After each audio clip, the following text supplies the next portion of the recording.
pointless talk. The next one up is Sam. Okay, Sam is going to present. Right. Thank you very much. Well, thanks a lot for having me here. I'd like to be able to talk to you about Astroport. Astroport is a startup company about 2 years old. And I'm going to take this from a different perspective. Than what Paul was doing, gave me a really good overview of what the requirements are and needs are, what's out there right now. But I'm going to talk to you about the actual perspective from what Astroport needs to have as a commercial company and what our plans are for dealing with the testing of it.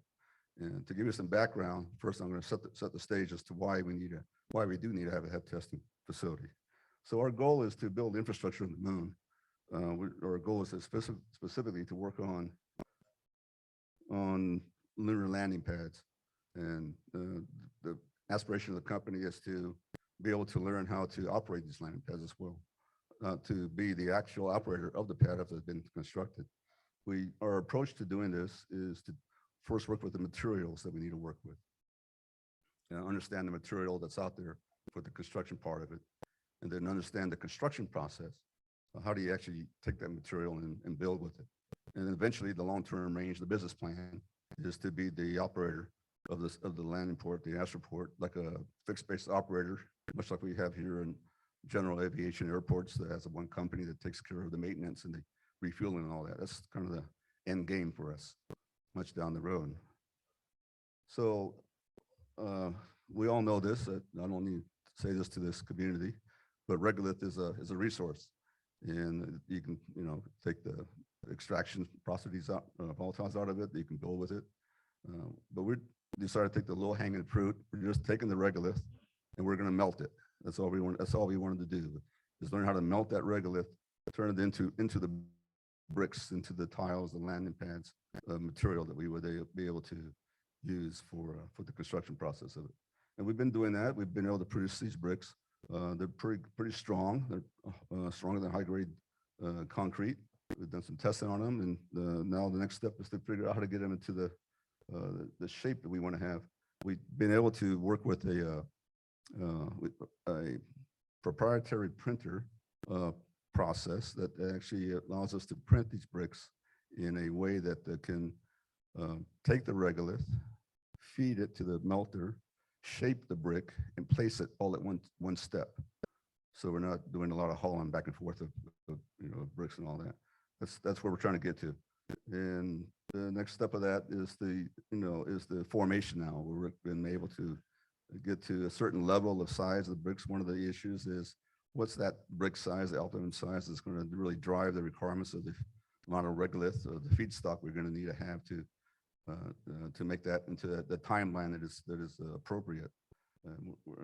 And even the shape and the geometry of the bricks. These are interlocking bricks that has a way to, with the process we use with that printer, meld the two bricks together, or the brick pattern, so there's no need for grouts or mortars to go into it. That's the kind of the secret sauce we're working on. There's an example of the first prototype of the nozzle machine. It's version 1. It needs to. We learned a lot from that. It needs to go into another iteration of it, and we're working on that right now as well. That's what will go into what we call our Lunatron brick making machine. Here we're now getting to the next step of working the bricks into vacuum. Understand, it's one thing to make the bricks in ambient. Now we have to figure out these bricks in the melting process and the heat regimes that we're developing and can work in the vacuum chamber. Now the other part that we're working on is the excavation piece of it. We have a small little robot that we've developed or acquired. It's a surplus robot, and we're going to integrate it with the Razor drum for the technology demonstration robot that we want to develop for testing the bricks in the actual lunar surface to get it to our TRL 7 level. The idea is this is not the Lunatron system that is the actual operational thing making the landing pad. This is just the demo that we're going to launch to show that we can actually make a brick on the lunar surface, and how we can then acquire it, how to acquire the simulant, the regolith, and then and melt it, and then actually just show that it can be done the way we're saying we can do it. we're also working with, we have a number of partners, actually, we're an international company. We have partnerships with companies in Australia, in Poland, here in the United States. One of our main partners is Astrolab. They've developed the Reflex robot. It's online. There's a payload manifest for it. And we've been working with them for the set of tool implements that we're going to have. The idea is to have this interchangeable set of tools that would be able to use the same platform essentially for the different functions of the excavation process. We've already got to the point where we've integrated the razor drum into the flex, and then there's a blade there that we've been working with. The next one is going to be the compactor. This is being developed out of the University of Australia, Adelaide in Australia. It's a four-sided compactor. Then the one we haven't started yet, the excavator, the siever is the one. The sea blade would be the first thing we would do is when we have decided this field, that sea blade would come in and try and get all the bigger rocks out before we start doing the leveling of the site. And then on the far right there, you see the hauler. This is the conveyance process. How do we, once we've excavated and haul the material to the location where there's a filter or siever, and then you have to get that material to the brick maker as well. So this is what I call the Lunatron. I like that name so much. I trademarked it. So we'll try it. This is actually the machine that we would use to be the actual construction machine. That's once we're operational and doing the actual building of the pad. So in summary here, what we're doing is we're building furnaces. We're learning how to melt the material, turn it into a solid material, the bricks, and with the nozzle placement, and then also the construction. These are all the process that we're going through. Now, our timeline here is that, or kind of a technology roadmap is to get on the lunar surface by 2026 with that technology demonstration. We're right now in 2024. Our next goal is to do the test facility. We need to have the test facility to understand how, first of all, for two things: the technology demonstration brickbot, and also the other excavation subscale robots for the process of clearing the regolith and making a small version of the pad itself. But it's twofold in terms of its size requirements. So now I'm going to move over to where we're doing this at. We're located in San Antonio, Texas, at a place called Port San Antonio. It's an old Air Force base. It's still actually operational, the old Kelly Field. And you see here, why San Antonio? Well, San Antonio's at the crossroads of all the major cities here in Texas. And it's a good location, we believe, for access to all these different facilities that could be from Houston to Dallas to El Paso. And right there is a picture of the port itself in the location. What the port wants to do is they want to actually reinvent themselves, and they have a vision for doing that. They want to transform the port into a high-tech connectivity location for all kinds of different types of high-tech companies. Boeing's already there, Lockheed Martin's there, all the major aerospace companies are already there as well. You see, keep your eye on the up part right, the little domes up there. That's supposed to be the lunar test site that they've committed to provide for us. And to show that these guys are real, I mean, they've already, there's the Lorry and Mortar Company is going to be located there. They've already signed an agreement to locate their headquarters there. There's going to be a vertiport. They've already started the first construction process of this, of the vision, the TechPort. TechPort is a large technology demonstration arena that's can seat 3,000 people for venues. There's also a museum on the one side of it.